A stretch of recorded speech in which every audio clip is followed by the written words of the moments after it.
জয়গুরু বন্ধুরা, দাস কিচেনের একটি নতুন ব্লগে সবাইকে স্বাগত। আজ আমরা রান্না করব ঝিঙে পোস্ত। তার জন্য ঝিঙে কেটে ধুয়ে নিয়েছি, আর এদিকে আমি ওভেনে কড়াইটা বসিয়ে দিয়েছি।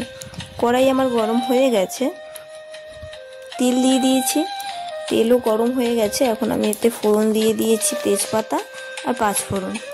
ফোড়নটা আমার এসে গেছে, এখন আমি কেটে রাখা ঝিঙেগুলো দিয়ে দিচ্ছি। তো ঝিঙেগুলো একটু নুন আর হলুদ দিয়ে ভালো করে নেড়ে চেড়ে ভেজে নেব,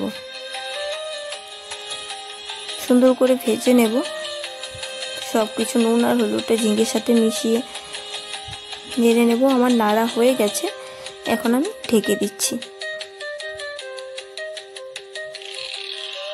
আমি ফিরে এসেছি 4 মিনিট পর।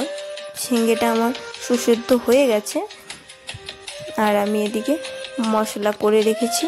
1/2 চামচ পোস্ত, 1/2 চামচ সর্ষে, লঙ্কা আর আদা।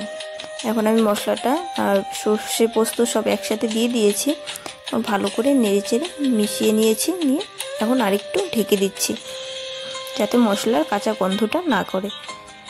আমি 2 মিনিট পর ঢাকাটা খুলে দিচ্ছি। আমার ঝিঙে পোস্ত প্রায় রেডি। আর আমি ঝিঙেটা কীভাবে কেটে নিয়েছি তোমরা সবাই দেখতেই পেয়েছো।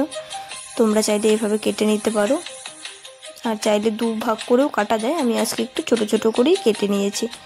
আমার ঝিঙে পোস্ত রেডি। কেমন হয়েছে সবাই কমেন্টে জানিও। ভালো লাগলে লাইক, কমেন্ট, শেয়ার করে পাশে থেকো। আর হ্যাঁ, সাবস্ক্রাইব করা না থাকলে অবশ্যই সাবস্ক্রাইব করে দিও। দেখা হচ্ছে পরবর্তী একটি নতুন ব্লগে। আজ এই পর্যন্তই। টাটা, জয় গুরু।